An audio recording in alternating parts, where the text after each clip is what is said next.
Hello बच्चों, नमस्कार, good afternoon.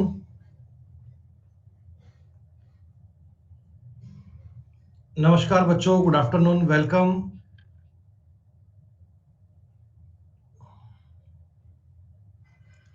भाई बेटा, हम एकदम ठीक ठाक, बिल्कुल बढ़िया, सुपर फाइन। और ये आशा करते हैं बच्चे कि आप सब बहुत अच्छे होंगे, बहुत बढ़िया होंगे। सर्दी का मौसम है, अपना विशेष ध्यान रखिए बच्चों। लड्डू भी एकदम ठीक ठाक है बेटा, बढ़िया। चलो बेटा, एक बार मुझे बता दीजिए, टॉपिक रेशो के 3 पार्ट यानी 3 शीट अपनी पूरी हो चुकी हैं। इन 3 शीट में आपने 100% एक्यूरेसी से सारे सवाल कर लिए बेटा। ठीक है जी। कल मैंने आपको बताया था शीट नंबर 4 के बारे में। तो शीट नंबर 4 में ना, जो अपने बेटा मेजर वाला कंसेप्ट है, जो मेजर वाली अपनी बात है ना, वो थी इनकम और एक्सपेंडिचर बेस, आय और व्यय पर आधारित सवाल। तो हमने कुछ क्वेश्चन इनकम वाले किए थे, कुछ एक्सपेंडिचर वाले किए थे। और मैंने आपको यह बताई थी कि इनकम एक्सपेंडिचर के इन सवालों में अपना जो कंसेप्ट था इनिशियल फाइनल वाला, वो भी खतरनाक प्रकार से काम आता है, वो भी आपके बहुत काम आता है। तो बच्चे एक बार मुझे बता दो, सवाल नंबर 1 से लेकर 20 तक मैंने आपको कल कुछ क्वेश्चन बताए थे। 1 से लेकर 20 तक के सवालों में आपसे कोई सवाल कौन सा नहीं हुआ? एक तो बच्चे कह रहे हैं 11 नहीं हुआ, और कोई 8, 5, 8, 9, 14, 12, 15। ओ भाई साहब, क्या इतने डाउट आपके आए भी हैं क्या? या वैसे ही छाप रहे हो? 5, 4, 9, 4, 3, 5। ये तो आपने डाउट सारे लिखवा दिए भैया।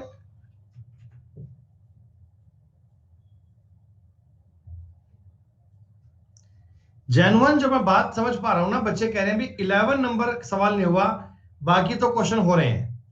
11 नंबर सवाल नहीं हुआ, बाकी तो हो रहे हैं। और बाकी मैं एक बार सारे क्वेश्चन पढ़ लेता हूं, जिसका मुझे लगेगा कि हाँ भाई इसमें ये चीजें मुश्किल हैं, तो वो हम आपको बता देंगे, वो हम आपको बेटा समझा देंगे, कोई दिक्कत नहीं है। जिसमें मुझे लगा मैं आपको बता दूंगा कि इस बात में डाउट है।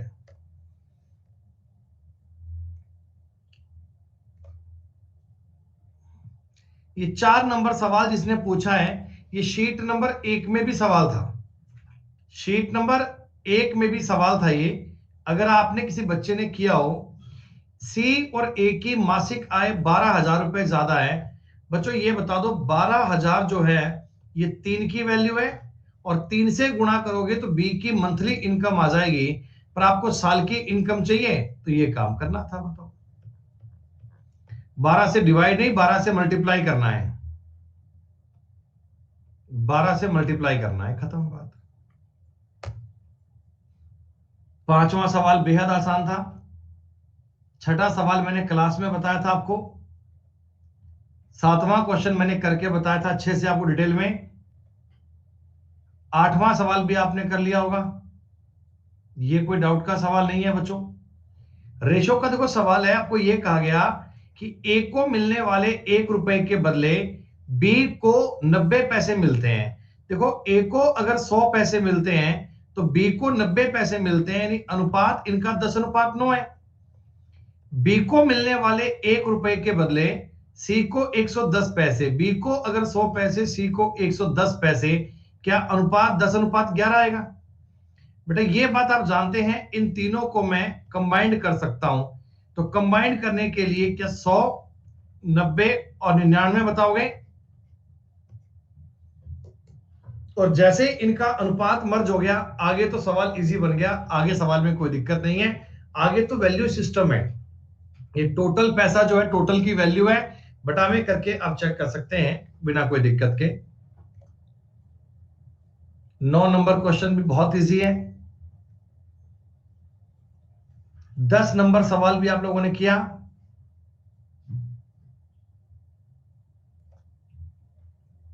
11 नंबर में डाउट आया, आप समझ लो ध्यान से, कोई बात नहीं। 11 नंबर क्वेश्चन नहीं हुआ बेटा, ध्यान से देख लो, कोई बात नहीं, आज हो जाएगा। आप एक बार सवाल पढ़ो, सवाल क्या है मेरा? 430 रुपए को 45 लोग हैं टोटल, पुरुष महिलाएं और बच्चे। इन 45 में पुरुष भी हैं, महिलाएं भी हैं और बच्चे भी हैं, ठीक है। सभी टोटल पुरुषों, महिलाओं और बच्चे को मिलने वाली राशि है वो 12:15:16 में, ठीक है। एक पुरुष, एक महिला, एक बच्चे को मिलने वाली राशि जो है वो 6:5:4 में है, ठीक है। तो बच्चों देखो, एक मेरी बात समझो, सवाल में कौन कौन है? एक तो है मैन, एक है वुमेन, और एक है अपने पास क्या क्या बोलो बोलो बोलो, चाइल्ड। 3 लोग हैं, ठीक है। अच्छा, इनको जो टोटल पैसा मिला, टोटल पैसा मिला, टोटल जो इनको अमाउंट मिली, क्या बच्चों आपको पता है क्या उस अमाउंट का रेशो 12:15:16 है? नहीं, टोटल की बात कर रहा हूं मैं, इंडिविजुअल की बात नहीं कर रहा हूं, मैं कह रहा हूं टोटल। टोटल तुम्हारे पास जितने रुपए हैं ना, देखो इस सवाल में गिवन है 430 रुपए हैं। अगर मैं एक बार तुम्हें बता दूं ना तो आप समझ लेना, ये 430 जो है 430 है, ये 43 की वैल्यू है, ये 43 की वैल्यू है। यानी आप ये बात समझ लेना बेटा कि मैन को मिले हैं 120 रुपए, वुमेन को मिले हैं 150 रुपए, और चाइल्ड को मिले हैं 160 रुपए। ये बात तुमको पता होनी चाहिए, ये बात आपको ध्यान होनी चाहिए, ठीक है। ये तो टोटल पैसा है। प्रत्येक प्रत्येक व्यक्ति को मिलने वाला पैसा किस अमाउंट में है? 6:5:4। बेटा हमने इस प्रकार का एक क्वेश्चन आपको लास्ट क्लास में बताया था। क्या आप ये जानते हैं क्या कि अगर मैं इसमें इसका भाग दे दूंगा तो आपको मिल जाएगा, ईच बंदे को कितना पैसा मिलेगा? क्या मैं ये बात अगर ऊपर वाले में इसका भाग दे दूंगा बच्चों, तो नंबर ऑफ पर्संस आ जाएगा क्या? क्या नंबर ऑफ पर्सन आ जाएगा क्या? भाई देखो, मैन जो टोटल मैन है, टोटल मैन है, उनको मिले हैं 12 रुपए, और प्रत्येक मैन को मिलते हैं 6 रुपए। इसका मतलब मेल 2 रहे होंगे, ये 3 रहा होगा और ये 4 रहा होगा। क्या ये बात सही है? यहां तक की बात में कोई डाउट है बताओ मुझे।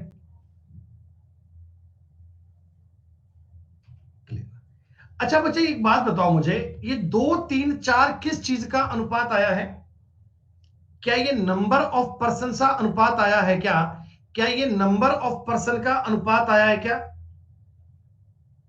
हाँ, लेकिन ओरिजिनली पर्सन नहीं है, ये टोटल लोग हैं, और टोटल लोग सवाल कह रहा है 45 है। मैं कह रहा हूं टोटल बंदे 2:3:4 9 है। सवाल कह रहा है टोटल आदमी 45 हैं। दोस्तों क्या मुझे ये बता दो, ये 45 9 की वैल्यू है क्या? क्या 45 9 की वैल्यू है? इसका मतलब मैं मान गया कि 10 तो आदमी काम कर रहे हैं, 15 वुमेन काम कर रही हैं, और 16 चिल्ड्रन काम कर रहे हैं। Sorry 20, sorry sorry sorry 20 children काम कर रहे हैं, 10 आदमी काम कर रहे हैं, 15 महिलाएं काम कर रही हैं, और 20 चिल्ड्रन काम कर पा रहे हैं। यहां तक की बात तो क्लियर? यहां तक की बात समझ गए आप? हमने आपको बताया कि आदमियों को टोटल मिलते हैं 12 रुपए, प्रत्येक आदमी को मिलते हैं 6, तो मैंने भाग देकर ना नंबर ऑफ पर्सन निकाल लिया। इस प्रकार का एक सवाल मैंने आपको पिछली क्लास में भी बताया था, लगभग वो इतना सा था, लेकिन ये थोड़ा सा आगे और भी है, ठीक है। अच्छा बच्चे आप मुझे एक बात बताओ, आदमियों को टोटल रुपए 120 मिले हैं क्या? आपने किया था ना भी 430 में 43 का भाग देकर। महिलाओं को 150 रुपए मिले हैं क्या? और बच्चों को 160 रुपए मिले हैं क्या? ये तुमको पैसे भी पता है। अब तुम मुझे इतना बता दो मालिक, 10 आदमी काम करते हैं, प्रत्येक आदमी को कितने रुपए मिले कि टोटल के 120 हो जाएं? भैया आदमियों को रुपए मिले हैं 120, आदमी काम कितने करते हैं 10, तो प्रत्येक आदमी को 12 रुपए मिलने चाहिए।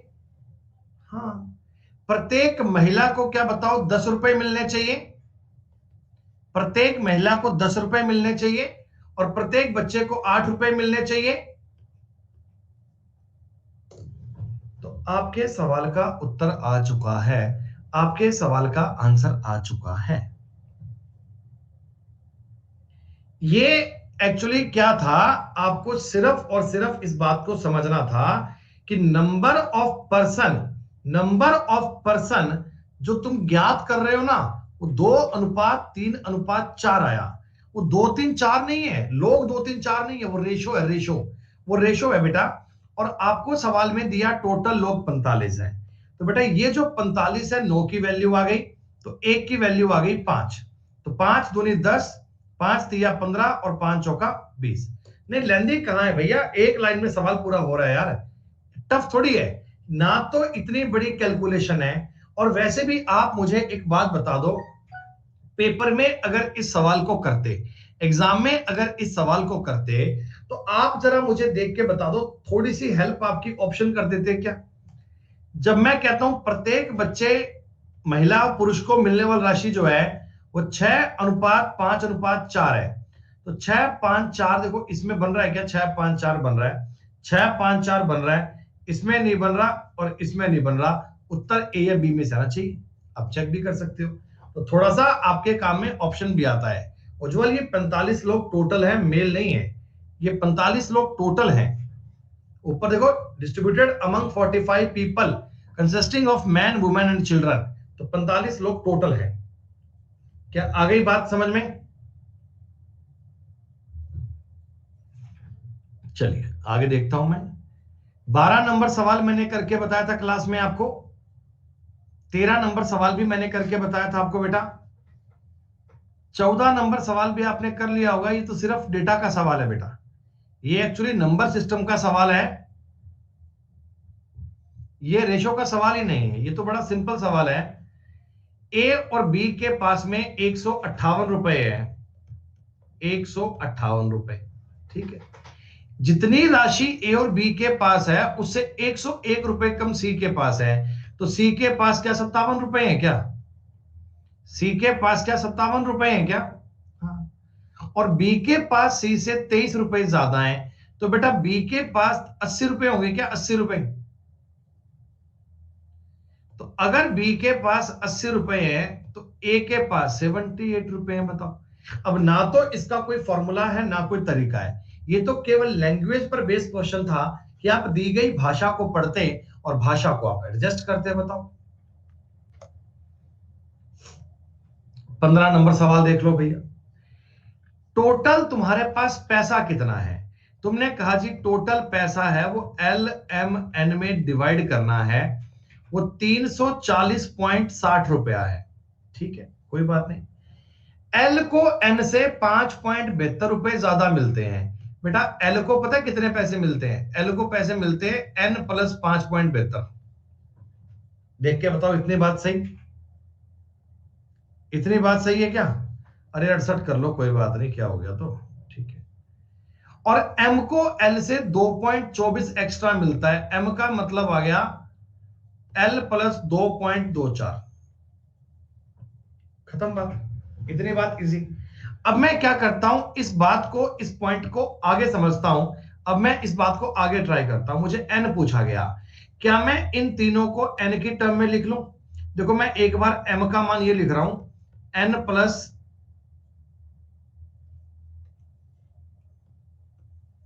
5.72 प्लस 2.24, ऐसा मान सकते हो क्या? ठीक है जी। तो देखो मैंने एल का नाम क्या लिखा, एल का नाम लिखा मैंने एन प्लस 5.72 प्लस एन का मतलब, एम का मतलब लिखूंगा एन प्लस 5.72 प्लस 2.24, और एन का मतलब एन है ही, ये बराबर है 340.68 के।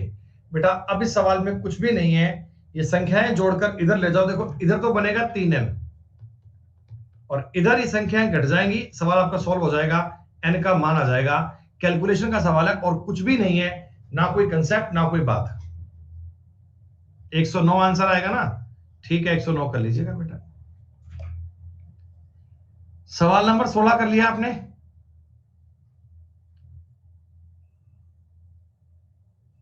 डन, ठीक है बच्चों।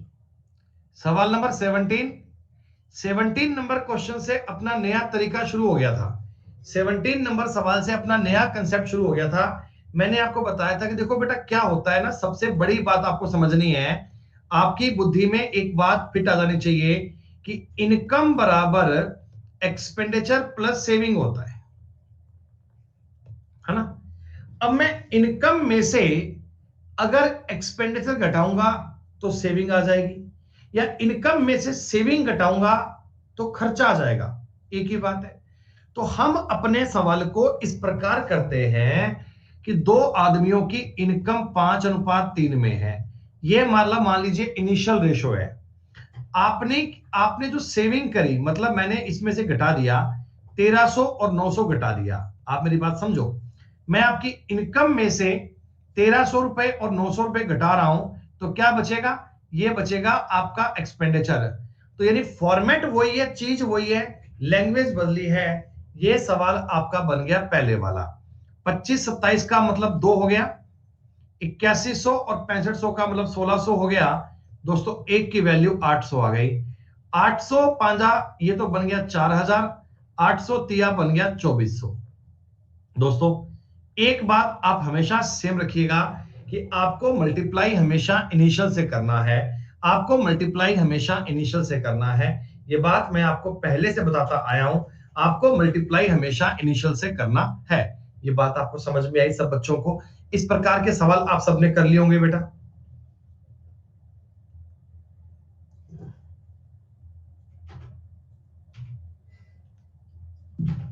कोई बात नहीं जी। देखो जहां तक के सवाल सेम है, मैं देख रहा हूं एक बार, ये सवाल एकदम डिट्टो है, कोई दिक्कत नहीं है। 19 नंबर सवाल भी एकदम सेम है, कोई दिक्कत नहीं है। 20 नंबर सवाल भी एकदम सेम है, 9 7 4 3 200 ठीक है करता है। 21 नंबर सवाल भी आपके लिए बेहद आसान है। हाँ, 22 नंबर सवाल आपके लिए बहुत इजी है। 23 नंबर सवाल आपके लिए बहुत इजी है। 24 नंबर सवाल आपके लिए बहुत सिंपल है। 25 नंबर सवाल आपके लिए बहुत इजी है। 26 नंबर सवाल आपके लिए बहुत इजी है, कर पाएंगे। अरे भाई 26 में तुम्हें डाउट क्या आ गया यार, कमाल हो गई। ए और बी है, ए और बी, इनकी जो इनकम है, इनकी जो आय है, आय आय मतलब स्टार्टिंग वाला रेशो, ये 5:7 में है ना। जो इनका एक्सपेंडिचर है वो क्या है, देखो इस चीज को आप रेशो में बनाओ, परसेंटेज में ये बात आपको समझ में आ जाएगा। 66 से ही 2/3 का परसेंट क्या होता है, 2/3। 66 से ही 2/3 की परसेंटेज वैल्यू क्या होती है, 2/3। तो ए का खर्चा बी के खर्चे का 2/3 है, यानी ए का खर्चा बी के खर्चे का 2/3 है। ये वाली बात है, ए का खर्चा बी के खर्चे का 2/3 है। ये परसेंटेज का आसान सा कंसेप्ट था। आगे जब तुम्हें परसेंटेज पढ़ाएंगे तो ये बात तुम्हें बहुत अच्छे से समझ में आएगी कि परसेंटेज का मतलब क्या होता है। चलो, 15-14 का मतलब 1, 10-12 का मतलब 2000। दोनों की टोटल आय पूछी है, 7-5-12 का डबल हो गया 24,000। खत्म बात। ये जो इनिशियल और फाइनल है ना, इसके आधार पर तुम सवालों को इतनी तेज करते जाओगे, तुम्हें लगेगा कि कुछ है ही नहीं। इस प्रकार का सवाल पेपर में आ जाए तो मतलब चिंता की कोई बात ही नहीं है। 25 नंबर सवाल बड़ा इजी है।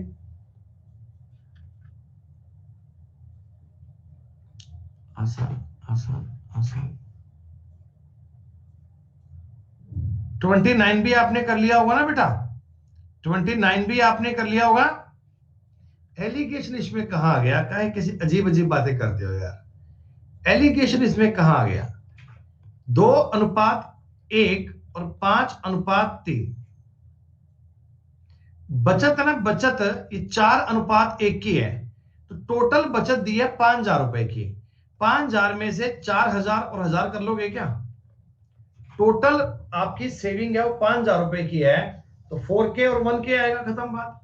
तो ये 6 और 5 का मतलब 1, ये हो गया 5,000 और ये 12,000, एक की वैल्यू आ गई 7,000।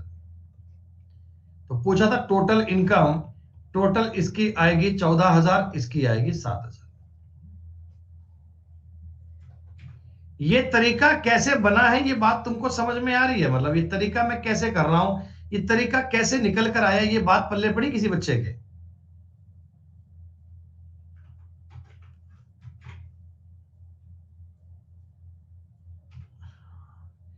देखो बेटा क्या होता है, ये तरीका है ना, ये तरीका, ये इनिशियल फाइनल वाला तरीका, ये बिल्कुल बेसिक वाले कंसेप्ट से निकल के आया है।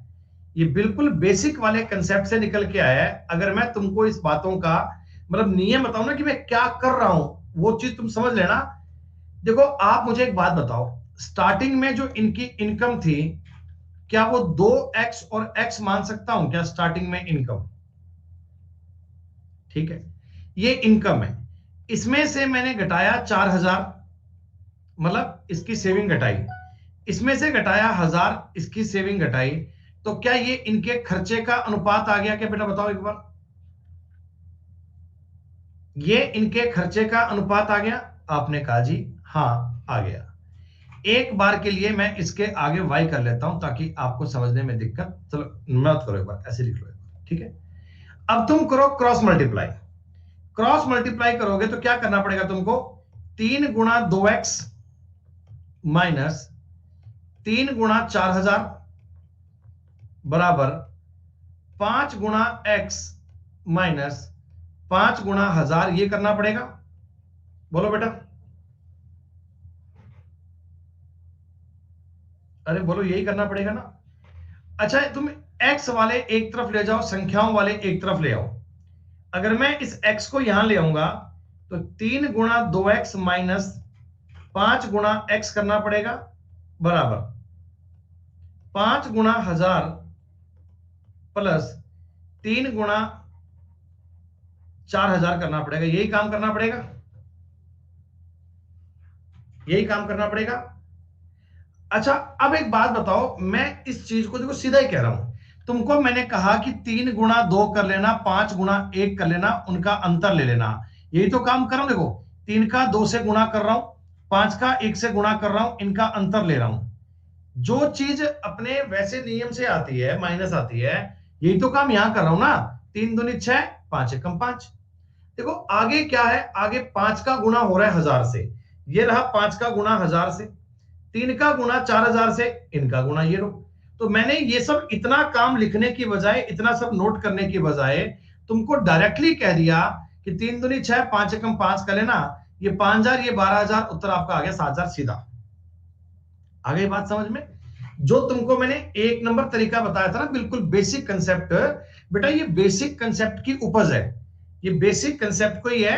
लेकिन बार बार वो एक्स वाई सब लिखकर इतना सा माथा पच्ची करके नहीं करना, डायरेक्टली हम सॉल्व कर लेते हैं ताकि सवाल इजी बन जाए। बताओ, लेकिन आप लोगों में बहुत बढ़िया ट्रिक है, ट्रिक कोई नहीं है बेटा, तरीका वही है, उसको थोड़ा शॉर्ट किया हुआ है बस।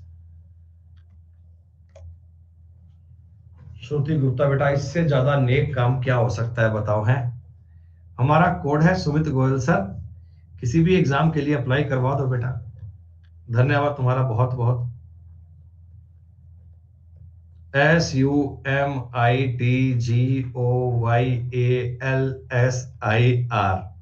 चिल्ला चिल्ला के बता देंगे बेटा, कोई दिक्कत वाली बात ही नहीं है, नेकी और पुछ है। हाँ, सुनो 30 नंबर सवाल भी आपने कर लिया होगा,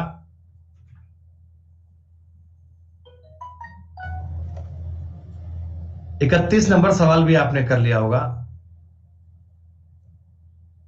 32 नंबर सवाल भी आपने कर लिया होगा, 33 नंबर सवाल भी आपसे बन गया होगा शायद, 34 नंबर सवाल भी आपने कर लिया होगा शायद, 35 नंबर सवाल भी आपने कर लिया होगा, नहीं हुआ। यहां से कहानी थोड़ी अलग शुरू हो जाती है। बाकी ये सवाल तो बड़ी इजी है मेरे हिसाब से ना, ये सवाल तो बड़ा आसान है, कोई बात नहीं, हम इसके बाद के आगे सवाल बेटा सारे कर लेते हैं, ठीक है। अभी तक मतलब मैं ये मान लूं क्या, शीट नंबर 4 के 35 नंबर सवाल तक आपको कोई दिक्कत नहीं किसी बच्चे की? और ये भी हिसाब मतलब मेरे हिसाब से आसान सवाल है, A B C, और सिर्फ बेटा एक बार सवाल करने की बात नहीं है, मैं ये उम्मीद करता हूं कि आपको समझ में भी आए होंगे ना। मतलब इनको आप ऐसे समझ गए कि कल को मैं आपको किसी सवाल का कारण पूछूं तो आप मुझे एक्सप्लेन कर सकते हो कि सर ऐसे ऐसे उत्तर ज्ञात किया, ये काम किया, ये वैल्यू पुट करी, ऐसे करा, ये तरीका है। तो वो जो अंडरस्टैंडिंग होगी ना, अंडरस्टैंडिंग, वही तुम्हें रिजल्ट देके जाएगी। गणित का कोई क्रैश कोर्स नहीं होता कि 10 दिन में एक्सपर्ट बन जाओ। या तो गणित आपको आती है या नहीं आती। जिनको आती है मैथ, उनको बहुत अच्छे से आती है, जिनको नहीं आती उनको बिल्कुल नहीं आती। तो आप उस कैटेगरी में आएंगे जिनको बहुत अच्छे से आती है, मैथ की समझ है, आप उस कैटेगरी के बच्चे बन जाओगे। सुनो, इनकी जो इनकम है ना वो 6:8:7 में है, ठीक है। और टोटल तुम्हें पता है 8400 रुपए है। बेटा ये 8421 की वैल्यू है, 400 से कटेगा, क्या तुम समझ जाओगे क्या कि 2400, 3200, 2800 आना चाहिए। अब ये काम ना इतनी फास्ट होना चाहिए। अब वो जमाना गया कि तुम 8400 लिखकर बटा में 21 करके ऐसे काटोगे, ये सब नहीं करते। ये चीजें अब ना धीमे धीमे इनको माइंड में करने की प्रैक्टिस करना कि इनका जोड़ बनेगा 21, 400 से कटेगा, इतना इतना बनेगा, ठीक है। अच्छा, आपको इनकी सेविंग का रेशो पता है? आपको इनकी सेविंग यानी बचत का पता है, वो 3:2:4 में है। और ये भी पता है 400 रुपए बचाता है। तो बेटा आप मुझे बताओ, ये 800 बचाएगा और ये 600 बचाएगा क्या है? इनकम में से अगर आप सेविंग घटा दोगे, इनकम में से आप सेविंग घटा दोगे, तो क्या ये खर्चे की बात आएगी क्या जनाब? 1800 रुपए, 2800 रुपए और ये 2000 रुपए। अगर मैं इनको 2 से काट भी लूं तो 9, 14 और 10 बन जाएगा। उम्मीद करता हूं कि 35 नंबर तक के सवाल में दिक्कत नहीं है। मैंने जो आपको क्वेश्चंस बना के दिए ना बेटा, मैंने इस बात का ध्यान रखा है कि प्री के सवाल भी ऐड हो जाएं, मेंस के सवाल भी ऐड हो जाएं, हर प्रकार की क्वेश्चन, हर प्रकार की बात आपको समझ में आ जाए। अरे मोहन भैया तुम कैसे नालायक बालक हो यार, हैं? जब तुम्हें पता है कि 2 की वैल्यू 400 है तो 3 की वैल्यू 600 नहीं आएगी क्या?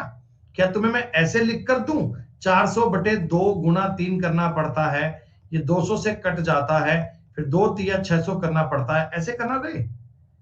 अब इस टॉपिक को इतना आगे पढ़कर इस लेवल पर पहुंचकर तुम कह रहे हो 600 कैसे आया? अरे वाह भाई वाह।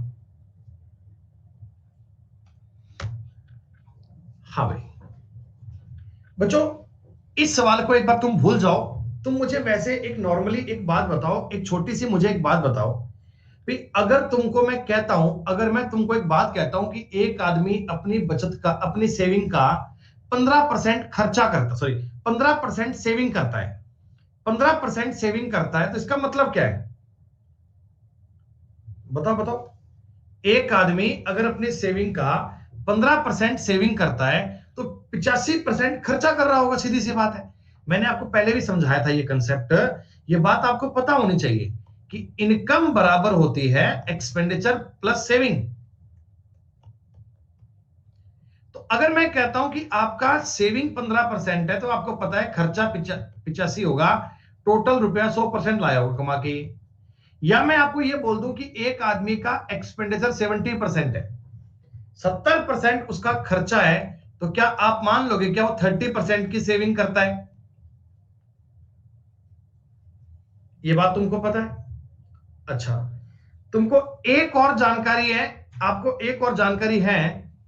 मैं कहता हूं एक संख्या का 20% मान लो 50 है, 20% 50 है, तो 100% ज्ञात करने का तरीका क्या होता है कि 50/20 गुणा 100, ऐसे करते हैं क्या?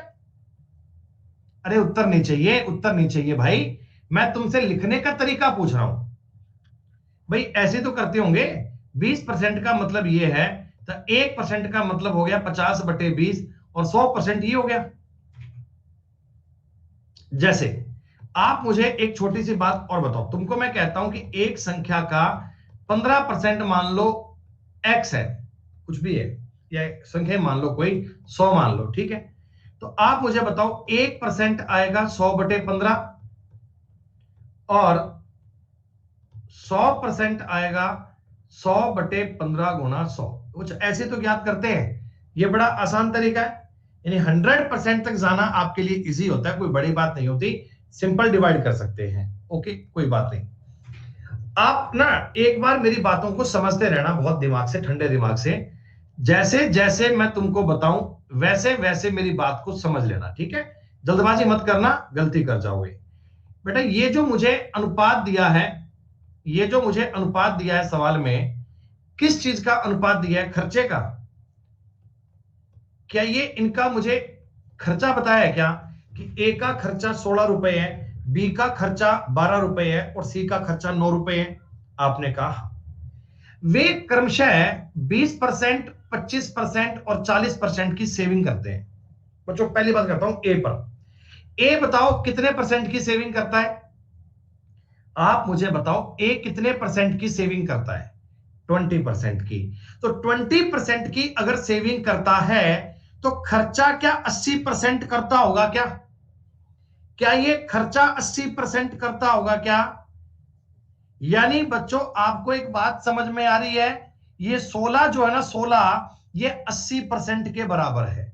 ये देखो ए का खर्चा है, ये 80% के बराबर है। अगर ए ने 20% रुपया बचत की है तो इसका मतलब इसने 80% का खर्चा किया होगा। सीधा सीधा मुझे बता दो, मैं बटा 80 करके गुणा में 100 कर दूंगा, तो क्या बच्चों ये इनकम बन जाएगी क्या? इनकम भाई 100% को इनकम मानता हूं। 16 जो है वो 80% की बात थी, 16 80% की बात थी, तो 100% को आप कह दोगे तो क्या बच्चों ये इनकम बन जाएगी? एक ही बचत नहीं बनेगी, अरे इनकम बन जाएगी। इनकम 100% इनकम होती है। आ गई बात समझ?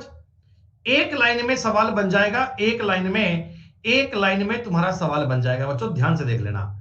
बी, बी बताओ जी 25% का बचत करता है, बी 25% की सेविंग करता है, तो 75% का खर्चा करता होगा क्या? मतलब ये 12 अगर 75% है तो 100% इतना बनना चाहिए। ये 12 अगर 75% है तो 100% इतना बनना चाहिए ना? हाँ। और 9 ये बेटा ये 60% है, तो 100% इतना बनना चाहिए क्या? एक बार मुझे बता दो, ये इनकी इनकम का रेशो आ गया क्या? क्या दोस्तों ये इनकी आय का रेशो इतना सा काम था सवाल में। 16 से काटोगे 5 बार कटेगा, 5 से काटोगे 20 बार कटेगा।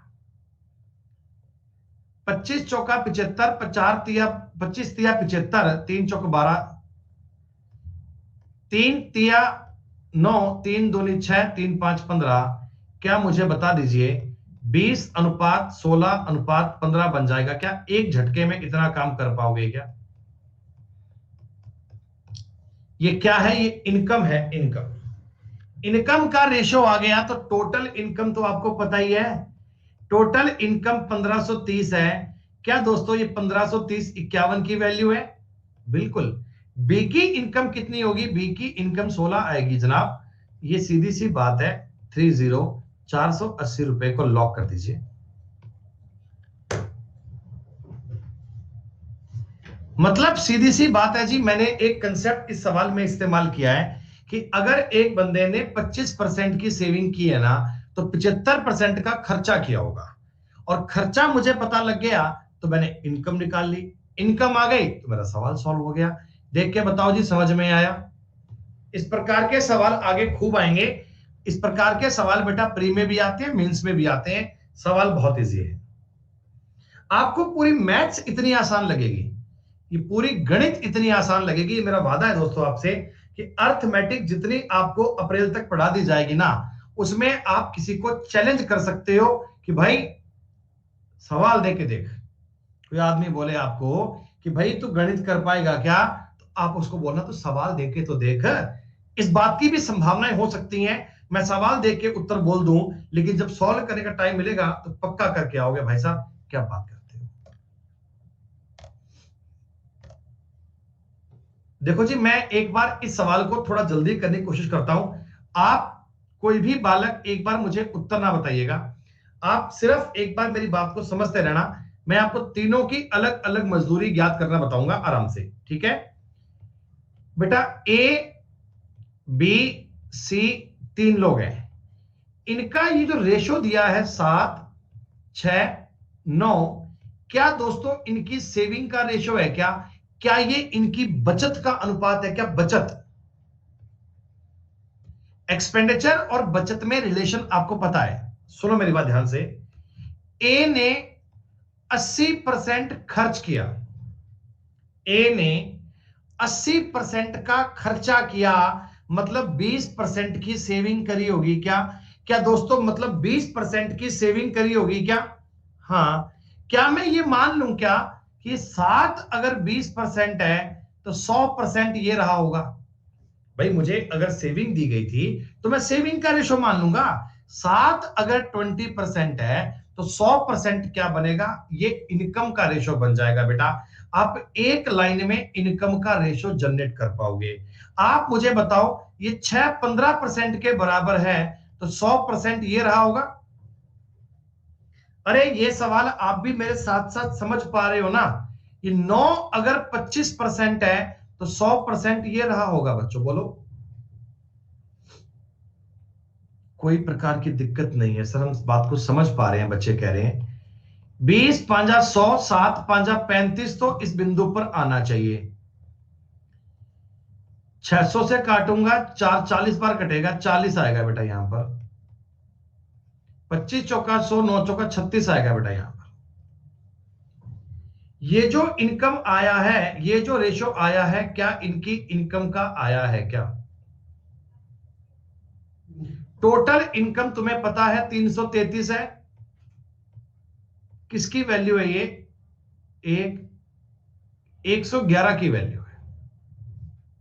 खत्म बात दोस्तों। एक की वैल्यू 3 आ गई, इसका मतलब ये वाली इनकम 105 रही होगी, ये इनकम 120 रही होगी और ये इनकम 108 रही होगी। क्या बताओ, अब तो क्लियर हो गया? कल ये सवाल तुमसे बन पाया था या नहीं बन पाया मुझे नहीं पता, लेकिन आज तो समझ पाए ना आप।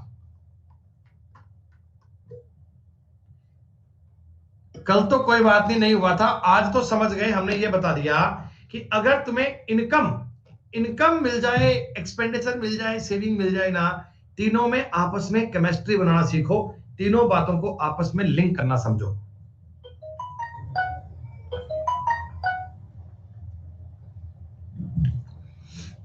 मनीष अहमद मेरे भाई, मैथ आसान ही है। मैथ आसान लग रहा है नहीं भैया, मैथ आसान ही है। गणित जितना आसान कुछ भी नहीं है मेरे भाई। मैं इस सवाल का उत्तर नहीं बोल रहा बेटा, एक बार आप जरा मुझे ऐसा बता दो, एक बार सिर्फ एक लाइन लिखना चाहता हूं, एक लाइन, अगर वो लाइन तुम्हारी समझ में आ जाए तो मुझे बता देना। 20/25 गुणा 100 लिख रहा हूं, पहली बात तो ये है। नहीं, पोल वोल नहीं करवाएंगे हम। 9/30 गुणा 100 लिख रहा हूं, अगली बात ये है। और 8/20 लिख रहा हूं, गुणा 100 लिख रहा हूं। क्या डायरेक्ट ये इनका सेविंग का, इनकम का रेशो आ गया क्या? आपको इनकम का रेशो निकालना है, तभी तो इनकम ज्ञात कर पाएंगे। 25 चौका 100, यहां बन गया 30 और ये 5 100, रेशो बनेगा 80 30 40। दोस्तों 8 3 4, खत्म बात। 8 3 4 में आप इन पैसे को बांट दीजिएगा, 8 3 4 में पैसा डिवाइड कर दीजिएगा, काम खत्म, मामला इसी।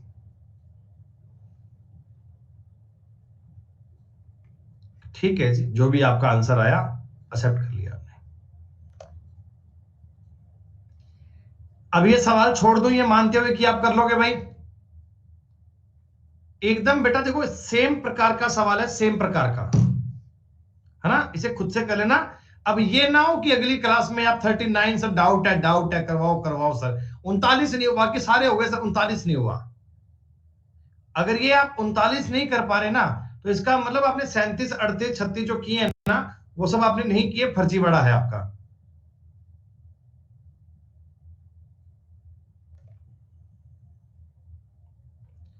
इसको देख के बताओ, कर लोगे सवाल ये?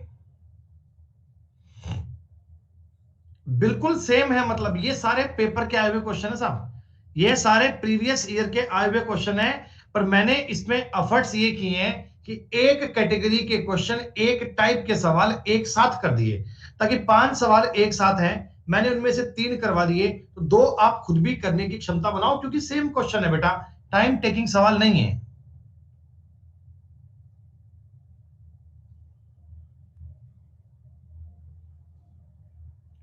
ये सवाल भी कर पाओगे बेटा, क्योंकि देखो आपको जब ए बी सी की इनकम बन जाएगी, रेशो बन जाएगा, फिर आगे तो वैल्यू सिस्टम है, लास्ट में आएगा वैल्यू सिस्टम, वो तो अप्लाई कर ही लोगे आप। कोशिश नहीं करेंगे बेटा, हो जाना चाहिए, जितने मैं आपको सवाल करवा रहा हूं ना, उन बिहाव पर ये हो जाना चाहिए। अब ये सवाल आ गया जी नया, अब ये सवाल आ गया नया, अब थोड़ी कहानी को और समझो, और बढ़िया से समझो। ए बी सी की इनकम है 4:5:7, पता नहीं कितनी कितनी है, 4:5:7 के रेशो में है, ठीक है। खर्चा उनका 7:8:9 में है, ठीक है। बी की बचत इसकी इनकम का 12.5% है, तो उनकी बचत का अनुपात क्या है? बड़ा शानदार सवाल है ये। इस प्रकार के सवाल बेटा अक्सर मेंस के एग्जाम में दिए जाते हैं, फिर भी मैं आपको इन सवालों को बढ़िया से करने की आर्ट सिखाऊंगा, आपको ये सवाल कभी परेशान नहीं करेंगे फ्यूचर में। अच्छा, वैसे मुझे एक बात बता दो, तुम्हें ये बात तो शायद पता ही होगी, 12.5% का मतलब क्या होता है? वैसे बेटा ये चीजें जब मैं आगे पढ़ाऊंगा ना परसेंटेज, तो आपको और समझ में आएगा, पर अभी एक बार समझ लो कैसे होता है ये। देखो 12.5 तो है ही, परसेंटेज का साइन हटाऊंगा तो 1/100 आता है ना। ये पॉइंट हटाऊंगा, बटा में 10 आता है। 25 से काटूंगा 5, 25 से काटूंगा 4, और 5 से काटूंगा 2, यानी 1/8। आपको ये बात पता होनी चाहिए, परसेंटेज टॉपिक जब पढ़ाया जाएगा ना, तो दिमाग में आपके ये बात फिट कर दी जाएगी कि 12.5% का मतलब जो होता है ना, वो 1/8 होता है, ठीक है। अब दोस्तों मैं आपसे कहता हूं, बी की सेविंग इसकी इनकम का 1/8 है, मतलब बी की इनकम अगर 8 है, तो सेविंग्स 1 रुपया है, ये कह रहा हूं क्या मैं आपसे? आपको ये कहा जा रहा है क्या कि बी की इनकम का 1/8 उसकी सेविंग है, कि बी अगर 8 रुपए कमाकर लाता है, तो 1 रुपया सेविंग करता है, मतलब 7 रुपए का खर्चा करता है, यही मतलब होगा ना बेटा?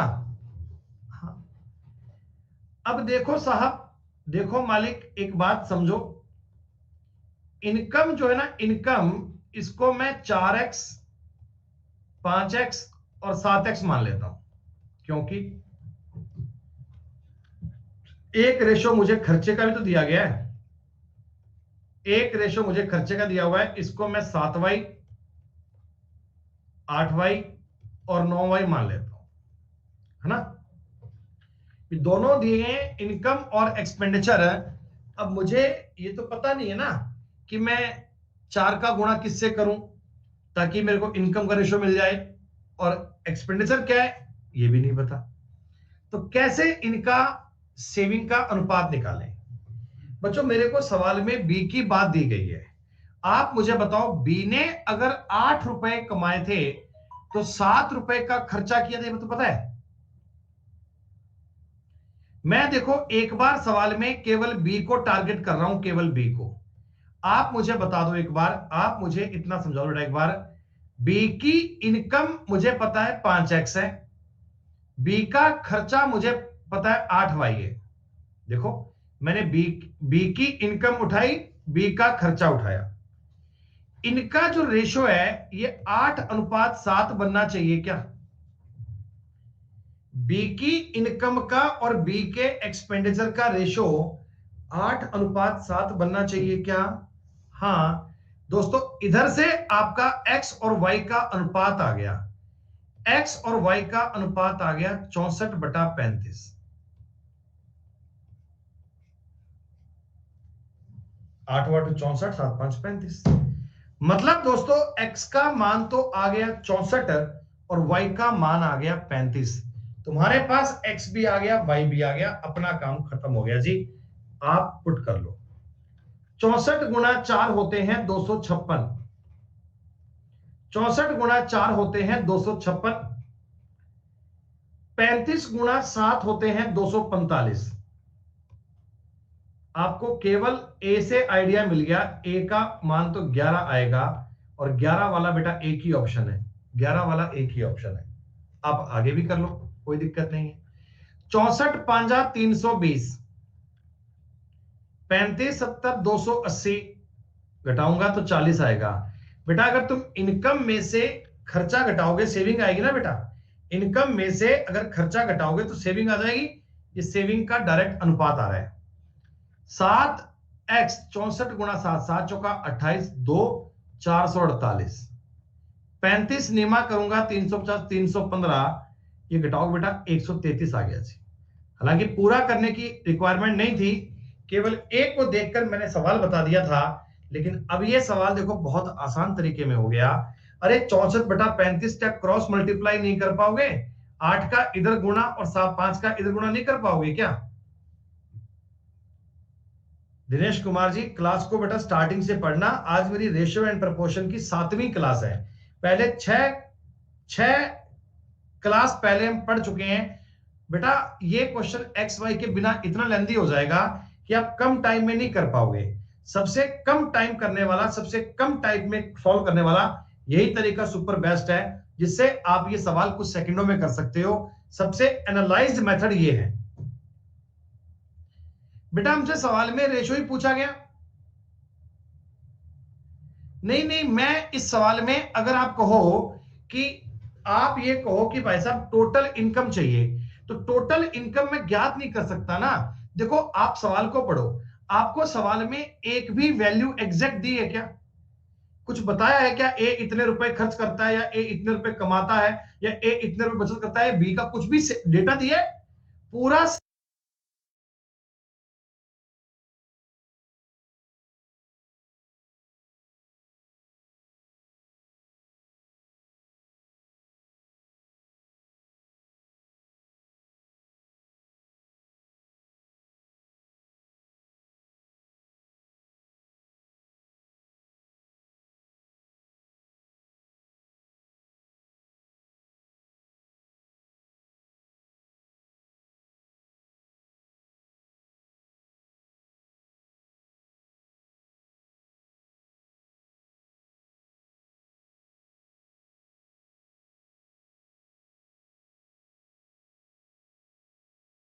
सवाल रेशो में चल रहा है। पूरा सवाल रेशो में चल रहा है, तो हमने रेशो में ज्ञात कर दिया। वैल्यू क्वेश्चन में एक भी नहीं दी गई, एक सिंगल वैल्यू भी प्रोवाइड नहीं करवाई गई बेटा। पूरा सवाल रेशो के अकॉर्डिंग दिया गया, रेशो के अकॉर्डिंग पूछा गया, रेशो में ही सारा खेल किया गया। एक्चुअल डेटा का सवाल में कोई इस्तेमाल नहीं है। आ गई बात समझ में? एक सवाल एक और देखिएगा, एक सवाल ऐसा ही और देखिएगा। और फिर मैं हाथ जोड़ के उन लोगों से विनती करना चाहता हूं जिन्होंने पहले वाली क्लासेस नहीं देखी हैं और डायरेक्ट इस क्लास में कूद पड़े हैं। वो कहते हैं जी रिपीट कर दो हमारे लिए। बेटा पहले गणित को ना बेसिक से पढ़ो, जो हम पहले 6 क्लास में 9-10 घंटे पढ़ाए हैं। जरा उन बातों को एक बार समझो, रिवाइज करो, फिर उसके बाद आगे बढ़ना। तुम्हें ये पॉइंट समझ में आ जाएगा, तुम्हें समझ में आना शुरू हो जाएगा कि कैसे करना है, क्या करना है, कितना करना है, क्यों करना है। कोई बात नहीं, आप इसी प्रकार का एक सवाल और देखो, कोई बात नहीं। बीच में कमेंट बाजी मत करना, बीच में कमेंट बाजी मत करना। देखो आप सवाल पढ़ो एक बार। ए बी सी की इनकम 7:9:12 में है। खर्चों का अनुपात है 8:9:15।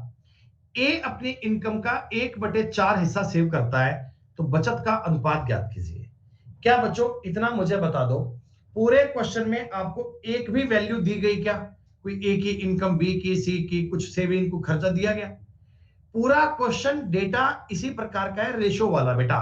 तो आप एक्चुअल डेटा तो अपने मन से ज्ञात कैसे करोगे भैया? कोई मजाक थोड़ी चल रहा है। गणित चल रही है, ए बी सी। हम इनकी जो इनकम को मानते हैं ना, अब देखो 7x 9x और 12x मान लेता हूं भाई, और क्या करूंगा।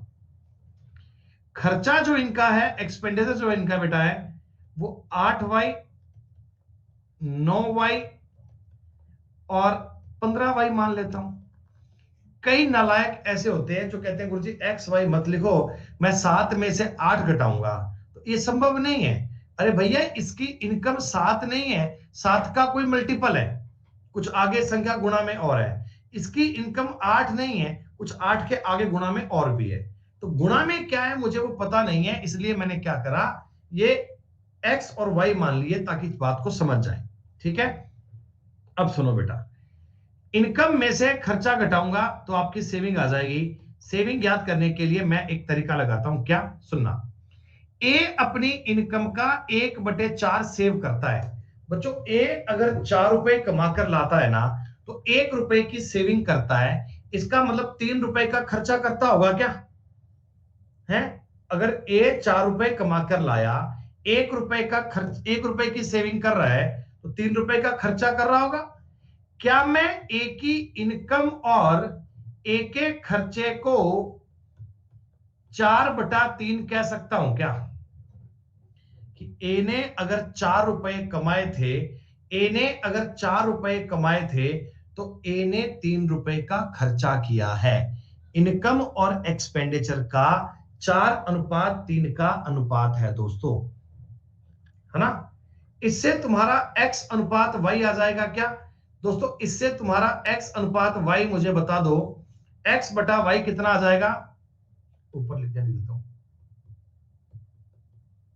32/21। 32/21 आ गया। थोड़ी सी कैलकुलेशन आपको करनी पड़ेगी, थोड़ा सा काम करना पड़ेगा। x का मान तुम्हारे पास 32 आ चुका है दोस्तों, x का मान 32 आ चुका है। तो अब ए की इनकम करना 7 गुना 32, क्या 224 आ गई, क्या 224। बी की इनकम आएगी 32 गुना 9, तो ये हो गया 270 और 18 288। और ये आएगी बेटा 32 गुना 12 यानी कि 320 और 64 384। सही।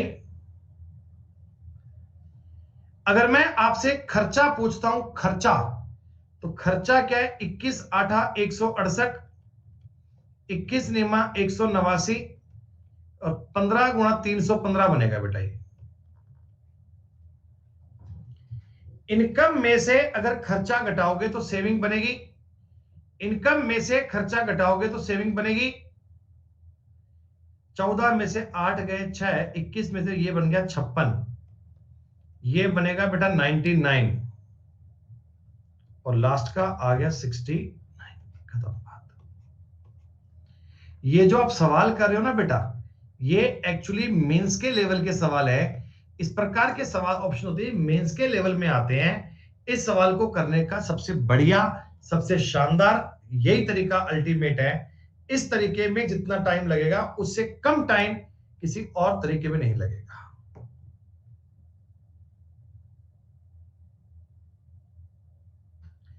भैया मैं उसमें क्या समझाऊं, कह रहे 1/4 समझाओ। 1/4 तो आपको सवाल में गिवन है यार, मैंने कोई अपने मन से थोड़ी एज्यूम कर लिया। 1/4 आपकी सेविंग है। इसका मतलब क्या होता है कि अगर तुम 4 रुपए कमा कर लाए थे, तो 1 रुपया तुमने सेव किया। 4 4 4 4 रुपए की इनकम थी, तो 1 रुपया आपने सेव किया, तो आपने 3 रुपए खर्च किए होंगे बस। चलिए,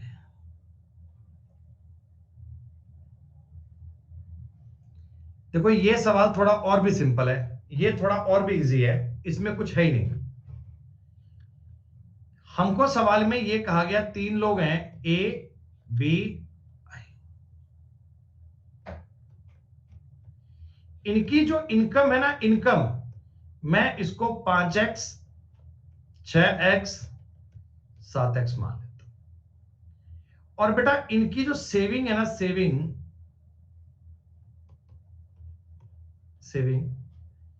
वो है 1y 2y और 3y।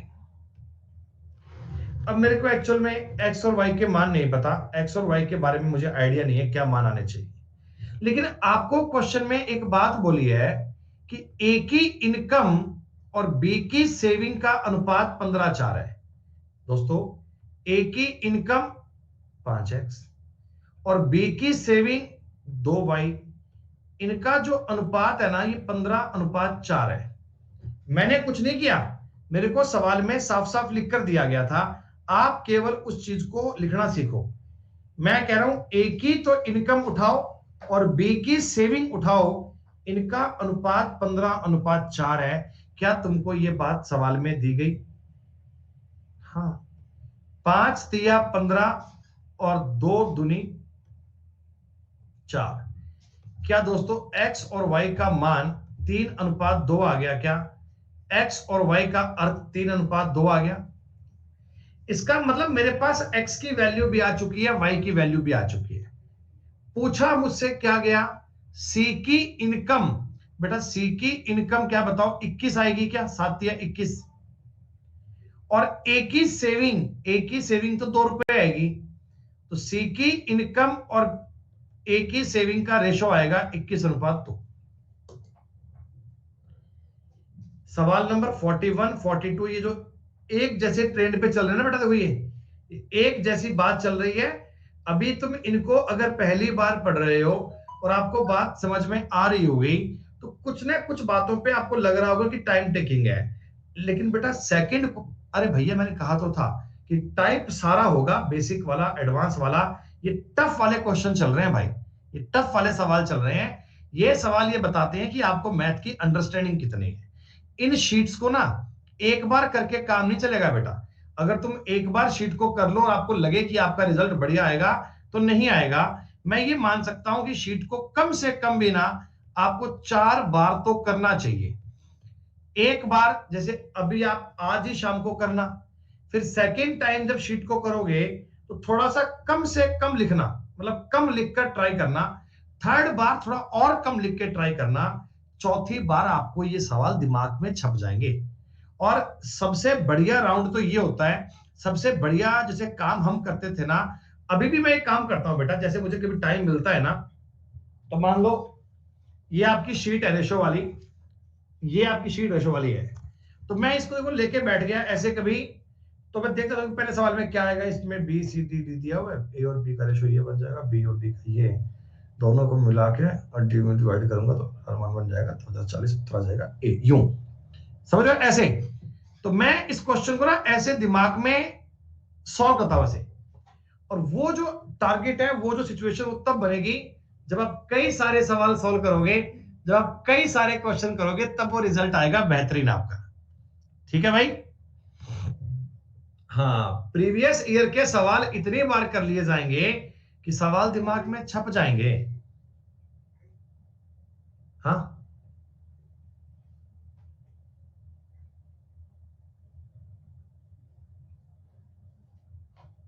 एक निसमानी बड़ा पे है।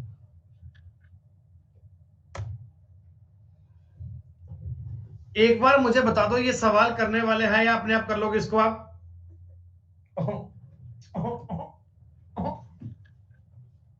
अरे वाह, बोलो हाय, लड्डू से हाय, बेटा हाय कर दो। अभी नींद से उठ के आया लड्डू भाई ना बेटा, नींद से लग आया बेटा। हाँ, बा बाद में लेंगे अपन। मम्मी क्या है ना, मम्मा कहाँ है? ओ देखो बावरा, बोलो हाय, हाय क्या हाय? बेटा बच्चों को हाय तो बोलो फिर। नहीं वो बाद में दूंगा, बाद में। मम्मा से ले आओ, जाओ लेके आओ।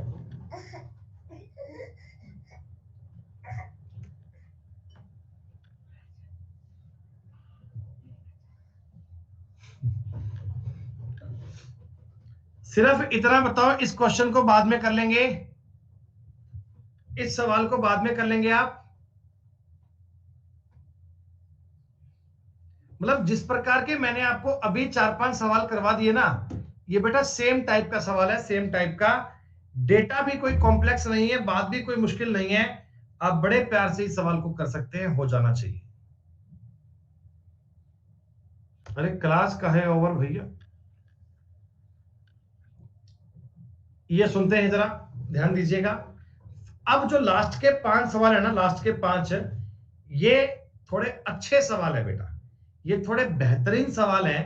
तो इन सवालों को मैं धीमे धीमे सिखाऊंगा, इन क्वेश्चंस को धीमे धीमे बताऊंगा, लेकिन आप रिपीट रिपीट का हंगामा मत कीजिएगा, समझकर चलिएगा, बात समझ में आएगी। क्या भैया आप तक मेरी आवाज ठीक से नहीं आ रही क्या? कोई लैग वैग चल रहा है क्या?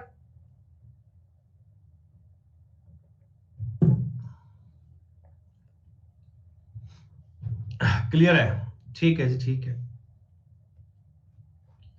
देखो बेटा, मैं कहता हूं 2 क्रमागत वर्षों में मेरी इनकम 2:3 में है। सुनिएगा, मैं 2019 और 2020 की बात कर लेता हूं, ठीक है। इन 2 सालों में मेरी जो क्रमागत इनकम है ना, ये जनाब 2:3 में है, ठीक है।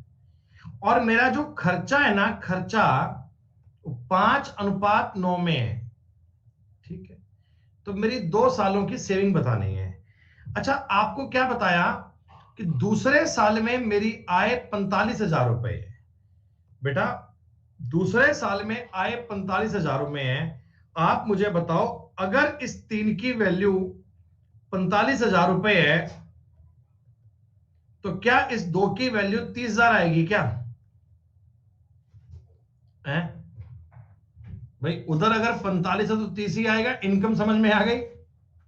बेसिक सवाल है। पहले साल मेरा खर्चा 25,000 रुपए का था। बेटा, पहले साल 25,000 का खर्चा है, 5 की वैल्यू 25,000 है, तो दूसरे साल का खर्चा बताओ 45,000 रुपए आएगा क्या? यानी 2019 में तो आदमी ने 5,000 रुपए सेव करे हैं, और 2020 में इन्होंने 0 रुपए सेव करे हैं, कोई सेविंग नहीं करी। 2 साल में टोटल सेविंग कितनी हो गई? 5,000 रुपए।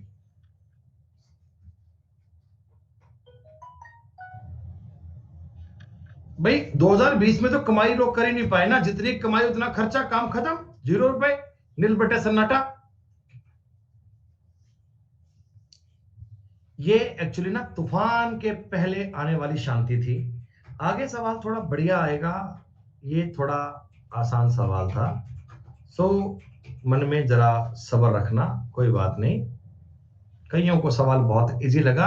अब मतलब ना, इस प्रकार की चीजें इनकी इतनी बढ़िया बन चुकी हैं कि छोटे छोटे आसान सवाल तो इनको पसंद नहीं आते। एक समय था जब इजी इजी क्वेश्चन में सांस सूख जाया करते थे, और आज ये ऐसे सवाल देख के कहते हैं भी ये तो गुरुजी यार क्या बात करते हैं, थोड़े बढ़िया सवाल दिया करो सर, कोई मेंस मेंस की बात किया करो सर, ये प्रीलिमिनरी की तो एग्जाम कोई भी पास कर लेता है सर। सुजीत सिंह जी, सुजीत सिंह जी, सुजीत सिंह जी, आपको ये कैसा लगे कि मैं आपको 20 मिनट तक एक ही बात बोलता रहूं कि अब हम अर्थमेटिक पढ़ेंगे, अब हम अर्थमेटिक पढ़ेंगे, अब अर्थमेटिक पढ़ेंगे, अर्थमेटिक पढ़ेंगे, अर्थमेटिक पढ़ेंगे, अर्थमेटिक पढ़ेंगे, आज हम अर्थमेटिक पढ़ेंगे, आज हम अर्थमेटिक पढ़ेंगे, आज हम अर्थमेटिक पढ़ेंगे। मतलब जो मैं पढ़ा रहा हूं ना, जो मैं बातें बता रहा हूं, भाई का कोई ध्यान नहीं है, भाई को मतलब ही नहीं है, भाई कह रहा है छोड़ो यार, कौन पढ़ेगा अर्थमेटिक। भाई ने कमेंट कॉपी करा, एडवांस कब पढ़ाओगे? Tick tick, control V, control V, control V, control V, control V, control V, control V, 300 बार कर दिया भाई ने यार। कमाल हो गई यार।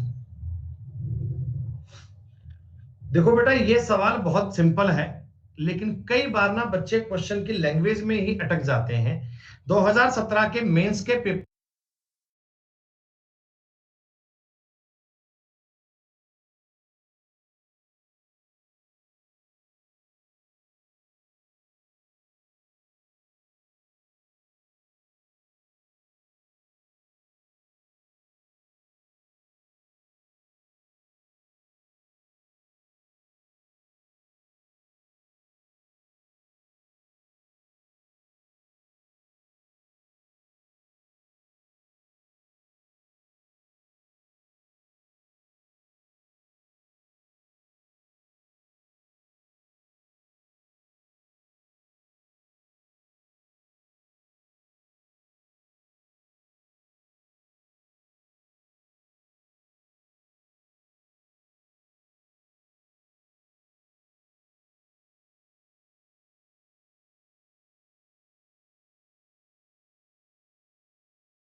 सवाल है, सवाल बहुत इजी है। देखो जो सवाल पेपर में आया था ना, उसका थोड़ा डेटा अलग था, इसका थोड़ा डेटा आसान। मेंस के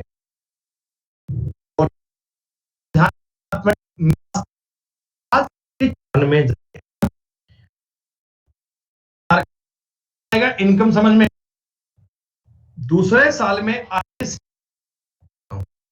लागत वर्षों में मेरी इनकम 2:3 में। सुनिएगा, मैं 2019 और 2020 की बात कर लेता हूं, ठीक है। इन 2 सालों में मेरी जो कर्मागत इनकम है ना, ये जनाब 2:3 में है, ठीक है। और मेरा जो खर्चा है ना, खर्चा 5:9 में है, ठीक है। तो मेरी 2 सालों की सेविंग बतानी है। अच्छा, आपको क्या बताया कि दूसरे साल में मेरी आय 45,000 रुपए है। बेटा, दूसरे साल में आय 45,000 में है। आप मुझे बताओ, अगर इस 3 की वैल्यू 45,000 रुपए है, तो क्या इस 2 की वैल्यू 30,000 आएगी क्या? है भाई, उधर अगर 45 है तो 30 ही आएगा। इनकम समझ में आ गई? बेसिक सवाल है।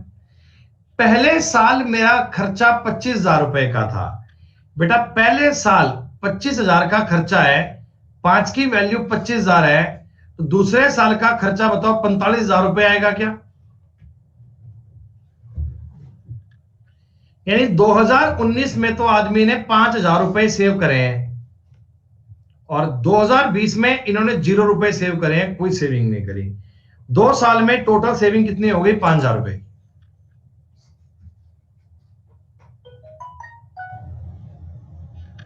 भाई 2020 में तो कमाई लोग कर ही नहीं पाए ना, जितनी कमाई उतना खर्चा, काम खत्म, 0 रुपए, नील बटे सन्नाटा। ये एक्चुअली ना तूफान के पहले आने वाली शांति थी। आगे सवाल थोड़ा बढ़िया आएगा, ये थोड़ा आसान सवाल था, सो मन में जरा सब्र रखना, कोई बात नहीं।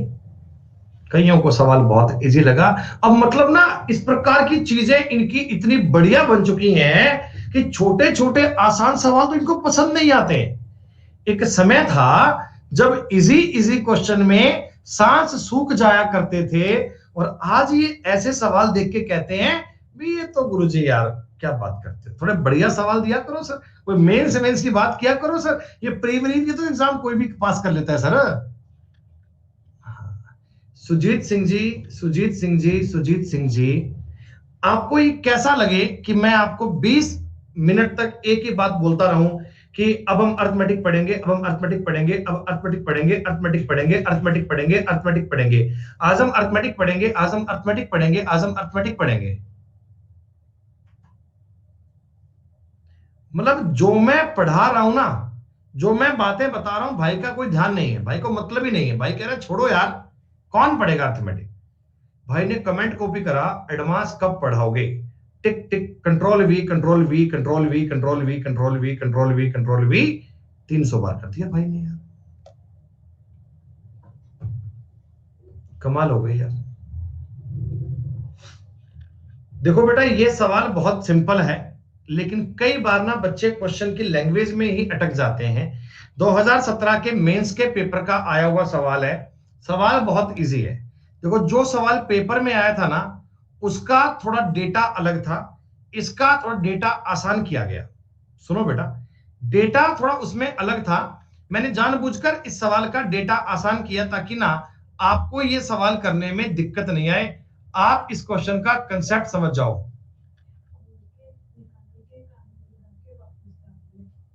मुंह में नहीं डाल रही है।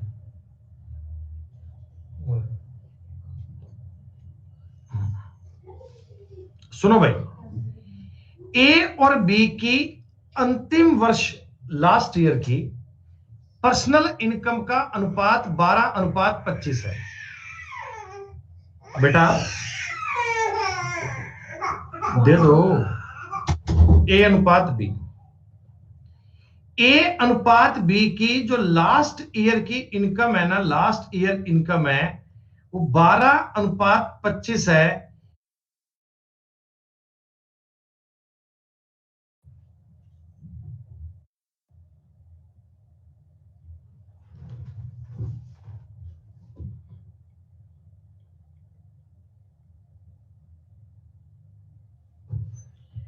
कुछ तकनीकी फॉल्ट हो गया था, मेरे हिसाब से लैग हो गया था।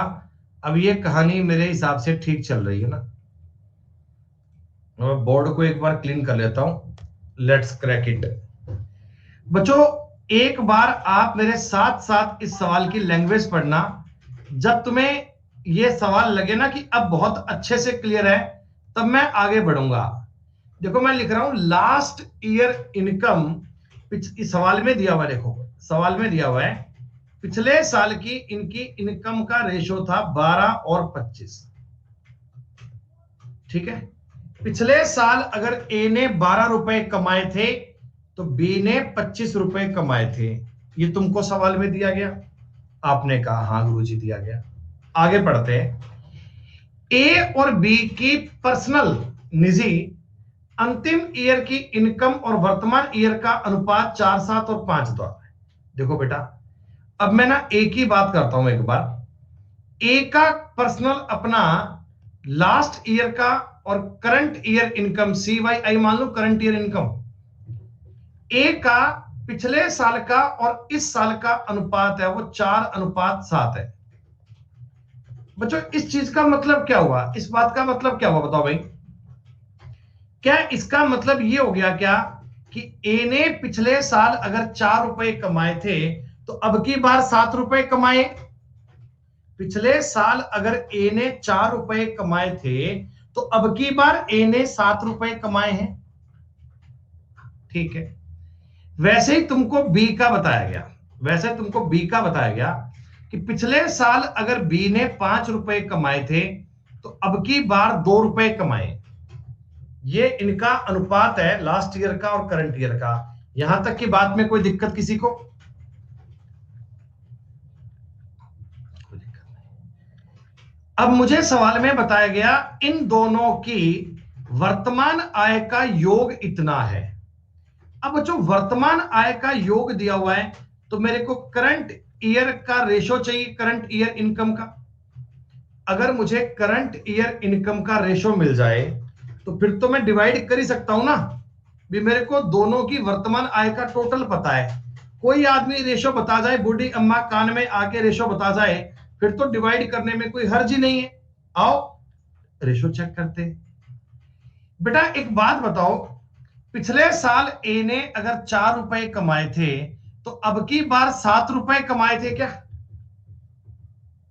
है? और पिछले साल ए ने अगर 12 कमाए होते तो अब की साल ए ने 21 कमाए होते क्या? 3 गुना कर रहा हूं, यानी पिछले साल ए ने अगर 12 कमाए थे तो अब की बार 21 कमाए होते। आपको बात समझ में आई? और पिछले साल बी ने अगर 5 कमाए होते तो अब की बार 2। पिछले साल अगर बी ने 25 कमाए होते तो अब की बार 10 कमाए होते। 25 का इस साल में कितना आ गया? 10। चेक करो ध्यान से। इतनी सी बात में अपना काम हो गया जी। लास्ट ईयर के इनकम से, पिछले साल की इनकम से मैंने इस साल की इनकम जनरेट कर ली। कैसे कर ली? मेरे को पता है एक ही बात करता हूं इंडिविजुअल, तो एक ही इंडिविजुअल बात करता हूं। 4 से 7 हो गया तो 12 से 21 हुआ होगा। मैंने ए को 12 से 21 कर लिया। बी अगर 5 से 2 हुआ है तो 25 से 10 हुआ होगा। सवाल खत्म हो गया मालिक।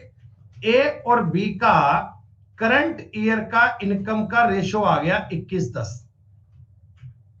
करंट ईयर का रेशो आ गया 21:10 और टोटल पैसा तुमको 31,000 रुपया दिया गया।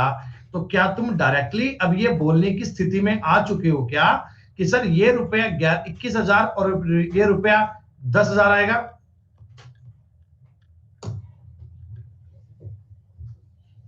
कितनी देर का सवाल था, कितनी देर का सवाल था ये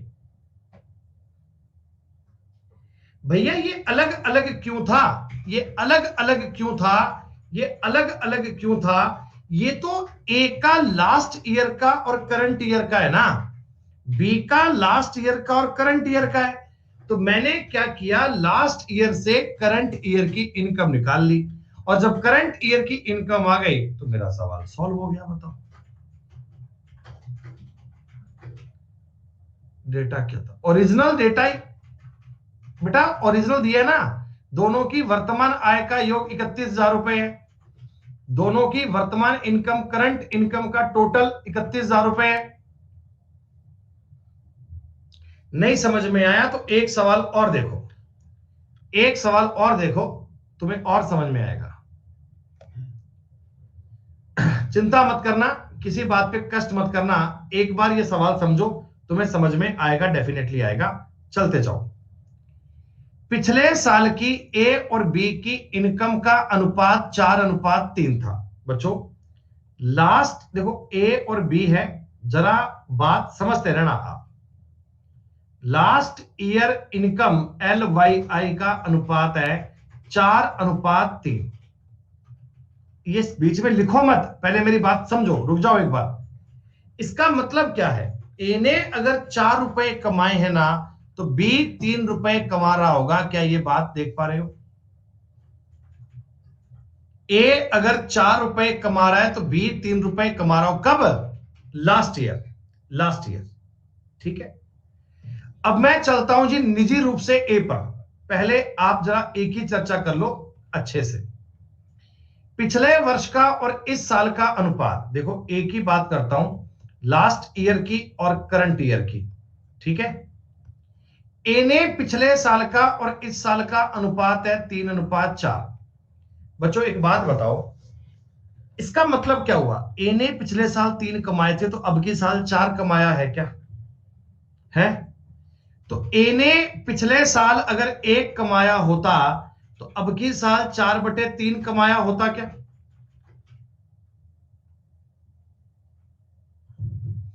ए ने पिछले साल अगर 4 रुपए कमाए होते, तो अब की बार 16/3 कमाए होते क्या?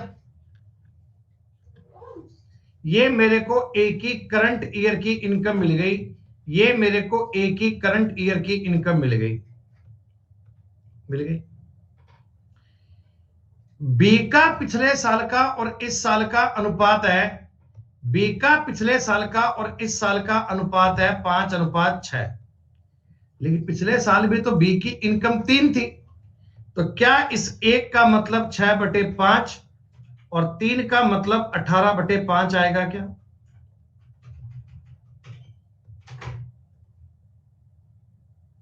ये हमने इन दोनों की करंट ईयर की इनकम निकाल ली। दोस्तों ये रेशो बड़ा अजीब सा बन गया, थोड़ा इसको आसान करते हैं। पहले तो इसको 2 से काटो एक बार, ये 8 और एक 9, इस 5 का यहां गुणा कर लो, ये बन गया 40 और ये बन गया 27। 40:27 क्या है ये बताओ बेटा? 40:27 क्या है? ये इन दोनों की टोटल इनकम है, करंट ईयर की, वर्तमान वर्ष की दोनों की टोटल इनकम है। तो क्या आप ये कह सकते हो क्या, ये जो 8.04 लाख है ना, 8.04 लाख, ये 67 की वैल्यू है,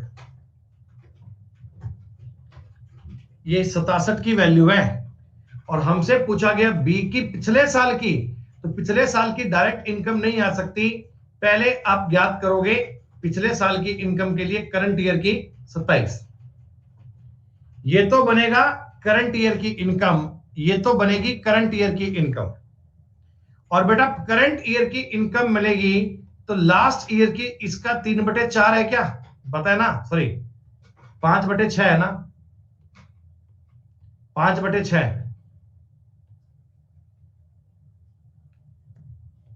आपको पता है ना। बी का लास्ट ईयर का और इस साल का अनुपात ये है, तो ये कैलकुलेशन आपको सॉल्व करनी है, इतना सा पार्ट आपको सॉल्व करना है। ये 0 हटा के एक बार 100 कर लेते हैं ताकि थोड़ी बात आसान हो जाए। 67 एकम 67, 134, 12 से कटेगा, 6 को आप 2 से काटेंगे, 5 दूनी 10 को 10 से काट लो, 2.7 लाख आ गए। किन्हीं किन्हीं बच्चों को हो सकता है ये सवाल अभी भी क्लियर नहीं हो पाया हो, क्योंकि वो बेसिक वाली बात को ऑब्जर्व नहीं कर पा रहे हैं। मैंने इससे पहले सवाल किया था और ये सवाल किया था, दोनों सवाल बिल्कुल एक जैसे हैं, आप दोनों का मतलब एक जैसा ऑब्जर्व कर सकते हैं। फिर भी कोई डाउट रह गया तो अगला क्वेश्चन एक बार फिर देखेंगे, अगला सवाल एक बार और देखेंगे, फिर आपको और आइडिया आएगा। रेशो दिया गया है सवाल में 5:6। मनीष, पिछले सवाल आपको दिया हुआ है पिछले साल की इनकम का और इस साल की इनकम का रेशो 5/6 है। पिछले साल का और करंट ईयर का इनकम 5/6 सवाल में गिवन है। मैंने अपने मन से एज्यूम नहीं किया।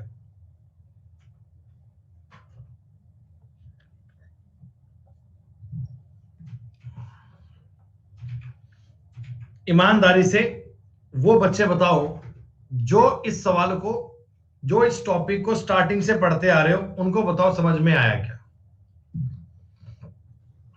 ये जो लोग बीच बीच में आते हैं ना, इसी एक दिन आ गए फिर 4 दिन नहीं आए, फिर कोई कभी उठ के आ गया कभी उठ के नहीं आया, उनको क्लियर नहीं हो पाएगा बेटा। ये बात मैं आपको स्टार्टिंग से बोलता हूं कि हमारी मैथ की क्लास को केवल वही बच्चे पढ़ सकते हैं जो बिल्कुल स्टार्टिंग से जुड़ते हैं। बाकी जो बीच में आते हैं ना, उनको डाउट रहते हैं। विकास कुमार जी बेटा, आपके डाउट सॉल्व नहीं हो सकते मेरे भाई। तुम कभी क्लास में आते हो, जैसे आज आ गए फिर 4 दिन नहीं आते, तो तुम्हें समझ में नहीं आएगा भाई, सॉरी फॉर दैट।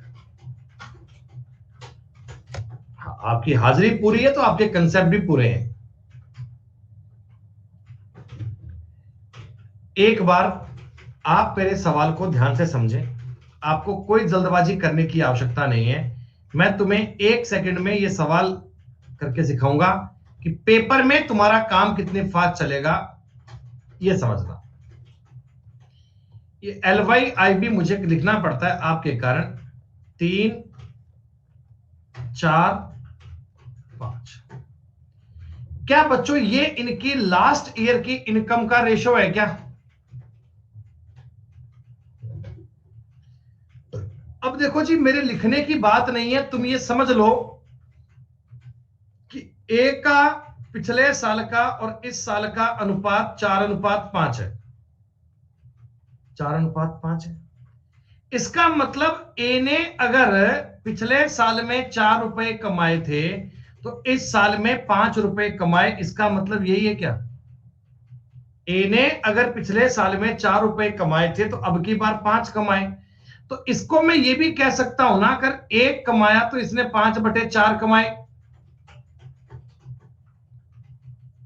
और ए ने अगर 3 रुपए कमाए तो इस साइड में क्या ये ऐसा बनना चाहिए क्या, करंट ईयर में इतना? यानी अगर मैं करंट ईयर का अनुपात चाहता हूं, क्या मैं इसका गुणा 5/4 से कर दूं? अब तुम डायरेक्ट एक लाइन में कर पाओगे ऐसे। बी का मुझे करंट ईयर चाहिए बेटा, क्या मैं इसका गुणा 3/2 से कर लूं?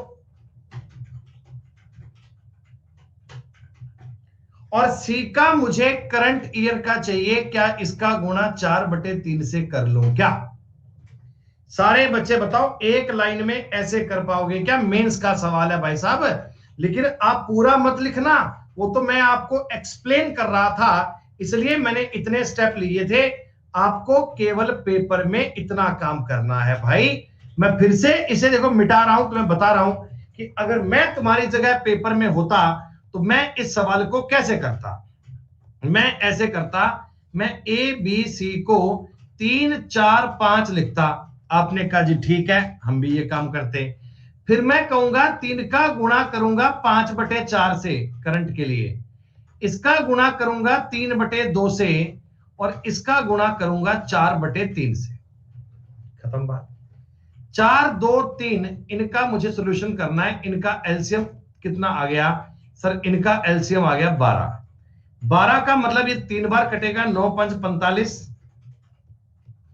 6 बार कटेगा, 24, 3, 72।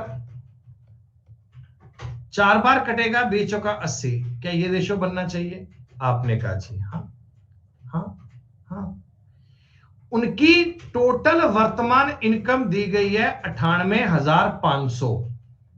दोस्तों ये 98,500 क्या इनके जोड़ की वैल्यू है?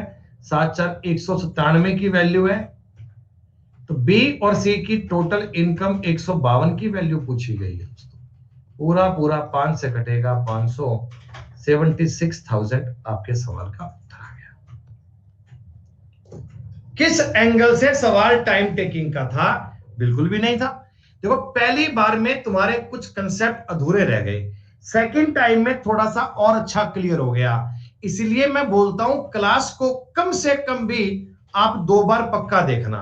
हो सकता है कई बार कोई चीज माइंड में स्किप हो जाती है, या मैंने कुछ बोला आप उस चीज को नहीं समझ पाए, तो जब वीडियो को सेकंड टाइम देखोगे ना, तो वो आपकी बातें एकदम बढ़िया से क्लियर होंगे। और प्यारे बच्चों, सबसे आसान गेम, सबसे इजी बात ये होती है कि अगर तुम पीडीएफ को 4 बार सॉल्व करोगे ना, अगर तुम पीडीएफ को 4 बार सॉल्व करोगे ना, तो ये कंसेप्ट तो इतने बढ़िया बन जाएंगे कि आपको ये सब करने की नीड नहीं है, आप इन्हें माइंड में फटाफट कर पाएंगे, फास्ट कर पाएंगे। क्या अब ये सवाल सबको समझ में आ गया? रेशो टॉपिक का ना आप बहुत बढ़िया वाला पार्ट पढ़ चुके हैं, बहुत अच्छे वाला पार्ट पढ़ चुके हैं। एक बार ये सवाल देखिए, अब मैं इसको आपको एक लाइन में लिख के बताऊं क्या? देखता हूं आप ये काम कर पाते हैं क्या। आप देखना, एक लाइन में जो लाइन लिखनी है ना, एक बार आप लिखना कॉपी में अपनी, एक बार आप अपनी कॉपी में लिखना कि अपनी कॉपी में लाइन क्या लिख पाते हो। तो 3 गुणा 5/4, 4 गुणा 3/2 और 5 गुणा 4/3। क्या ये वाले तो काम करना है? खत्म बात। 4 तिया 12, 3 से कटेगा, 9 पंजा 45, 6 चौक 24 तिया 72, 4 80। दोस्तों 78,800 जो दिया गया, ये मेरे हिसाब से 197 की वैल्यू है। ये पूरा पूरा कटेगा 4 बार, 400 बार, 45 चौका 180। दोस्तों ये हो गया 18,000। 72 गुणा 4 144, 288। आगे आ गया 00। और दोस्तों 8 चौका 32, ये हो गया 32,000।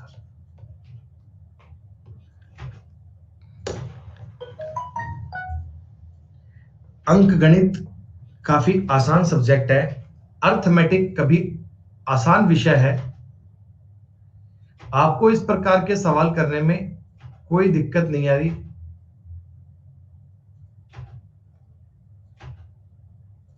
श्रुति गुप्ता जी कह रहे हैं कि सर सारे ऑप्शन सेम हैं। कौन कह रहा है सारे ऑप्शन सेम है भाई? हैं?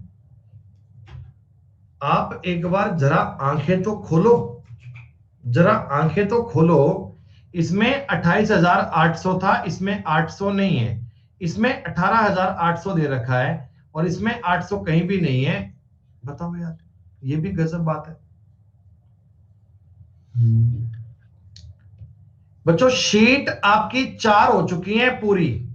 मुझे एक बार साथ साथ रिवाइज करना। 115, अरे नहीं है पूजा सिहाग,